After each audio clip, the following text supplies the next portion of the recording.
And I'm Gory Vincent from the Walt Lake Penny Saver. And we're the Dollar Show critics. We go to the theaters where nobody's heard of Jeremy Renner. Who? Jeremy Renner. The guy from the movie we just watched? Oh. And this week's Dollar Show is The Hurt Locker. Now, this one's been getting a lot of buzz around town. Almost too much. Well, I don't know, Drew. Hey, that remains to be seen. Let's tell the people what it's about if they don't already know. All right. So The Hurt Locker details an American military. They're a bomb disposal unit working in Iraq in the Iraq War. Now, these guys' job, they're played by Jeremy Renner, Anthony Mackie, and Brian Garrity.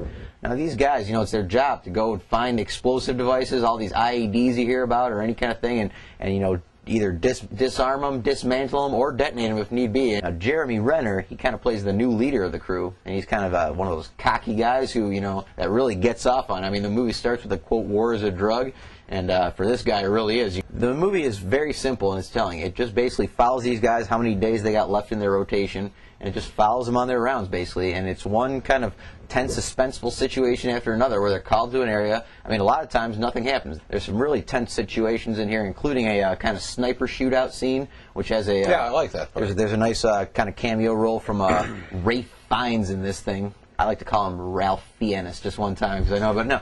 The movie's very simple, directed by Catherine Bigelow, who used to be married to James Cameron and has directed some of my favorite movies, Near Dark, Point Break, Strange Days. Now, this thing, like I said, it's been getting a lot of buzz, been a lot of talk for the Oscar. I do think some of that is unwarranted, Drew, you're right, because I just didn't think it was great. I thought it was good.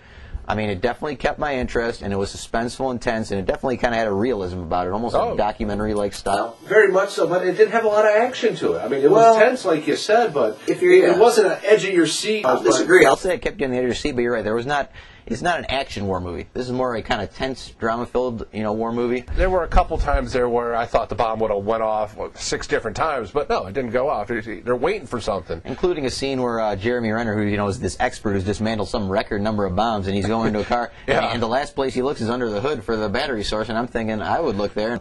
Didn't think it was great. Also, there were some predictable moments. I mean, you could tell sometimes, like, you could call what was going to happen. Oh, yeah. And this one scene in particular, I know you know what I'm talking about, and you will too when you see it. But definitely a good movie. I mean, definitely worth a watch. What do you think, Drew? Oh yeah, give it a sure. Go out and see it. I mean, if it's at the Dollar Show, go see it if you're into that type movie. Well, you know what? I'm tempted to give it a yeah, Drew. Yeah. But I got to go with you because I think it's just been overhyped a little bit. Way overhyped. But it's a solid, good movie. This is a solid sure. I'm going to say it's a solid sure. Yeah, it holds your attention. Definitely, and a little bit of predictability, but definitely tense and good performances all around. I hope Jeremy Renner does become a name that people know because he was good in this movie. I totally believed him in the role. Which one was he?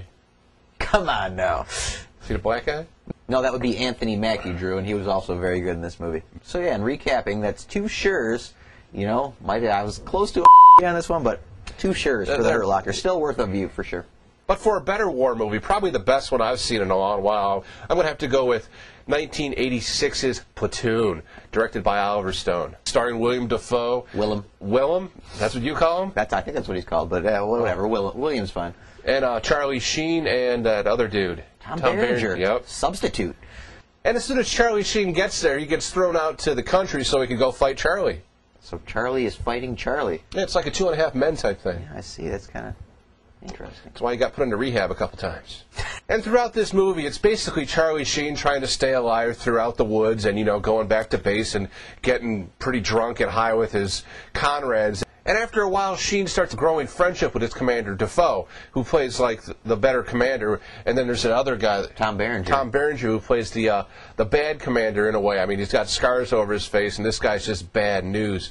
But he has a record number of kills out in Vietnam. And apparently, he's cheated death many times. Like, you just can't kill this guy. Yeah, and he does bomb hits through rifles and such. But this movie, based roughly off Oliver Stone's experience there, is probably one of the best war movies I've ever seen. I mean, I definitely have to say, go out and rent it if you want to see a better war movie than The Hurt Locker. Yes, this is what brought back a whole resurgence in Vietnam movies back in the 80s. I mean, there was everything after this. Some other great ones like Full Metal Jacket, but this one, you're right. Full Metal Jacket was a little different. It was, but I mean, Platoon, you're right, is a kind of a first-person account where you're just dropped in there. You see the horrors of war. You see, the men bonding and the good times, and some really striking, gut-wrenching times. Yes, it's kind of an honest look back. And on a side note, I think that Willem Dafoe and Ralph Fiennes should do a movie together. Just because I'd like to hear that meeting where they're like, Willem, this is Rafe. Rafe, this is Willem. No. And we'll be back next week with another Dollar Show and another DVD pick. Until then, we're the Dollar Show critics. And we'll see ya. So what are some of your other like top 5 war movies of all time? I think you gotta have like a Full Metal Jacket, of Saving course. Private Ryan. Yeah, that's another good one too. Pass and Glory, another one. Oh, great one. What about Glory?